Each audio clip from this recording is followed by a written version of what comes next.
ఒకవైపు తెలంగాణ ప్రభుత్వం పంచాయతీ ఎన్నికలకు రెడీ అవుతుంటే మరోవైపు ప్రధాన ప్రతిపక్షం కాంగ్రెస్ సర్కార్ తీరును తప్పుపడుతోంది. ప్రభుత్వం తీసుకొచ్చిన ఆర్డినెన్స్తో పంచాయతీల్లో బీసీలకు అన్యాయం చేస్తుందని ఆరోపిస్తోంది. ఈ మేరకు PCC chief Uttam Kumar Reddy CM కేసీఆర్కు లేఖాస్త్రాన్ని సంధించారు.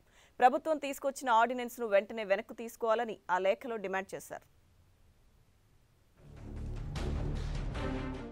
తెలంగాణలో అసెంబ్లీ ముగిసిన వెంటనే పంచాయతీ ఎన్నికల హడావుడి మొదలైంది. పంచాయతీ ఎన్నికల కోసం ప్రభుత్వం ఇప్పటికే రిజర్వేషన్లను ప్రకటించింది.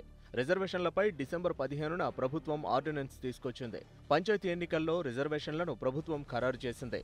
బీసీలకు 22.79%, ఎస్సీలకు 20.53% కేటాయించగా ఎస్టీలకు 6.68% రిజర్వేషన్లను ప్రకటించింది. ఇదే ఇప్పుడు వివాదానికి కారణమైంది. గత పంచాయతీ ఎన్నికల్లో బీసీలకు 34% రిజర్వేషన్లు ఖరారు చేశారు. ఎస్సీ ఎస్టీలకు రాజ్యాంగబద్ధంగా వారి జనాభా ప్రాతిపదికగా రిజర్వేషన్లు అమలయ్యాయి. అయితే ప్రభుత్వం ఇప్పుడు తీసుకొచ్చిన ఆర్డినెన్స్తో బీసీలకు అన్యాయం జరుగుతోందనేది కాంగ్రెస్ వాదన. పంచాయతీ ఎన్నికల్లో బీసీలకు అన్యాయం జరుగుతోందంటూ PCC chief Uttam Kumar Reddy CM కేసీఆర్కు బహిరంగ లేఖ రాశారు. గతంలో హైకోర్టు చెప్పిన విధంగా ప్రభుత్వం ఎందుకు బీసీల కులగణన జరపలేదని ప్రశ్నించారు.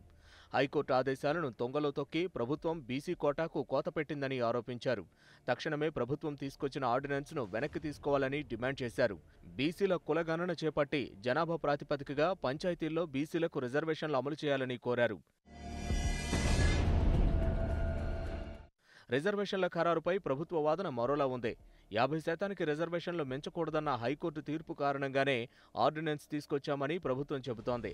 ఈ ఆర్డినెన్స్ కారణంగా 3,000 మంది బీసీలు సర్పంచ్లయ్యే అవకాశాన్ని కోల్పోతున్నారని కాంగ్రెస్ వాదిస్తోంది. మరోవైపు బీసీ కోటాపై బీసీ సంఘాలు కూడా ఆందోళన వ్యక్తం చేస్తున్నాయి.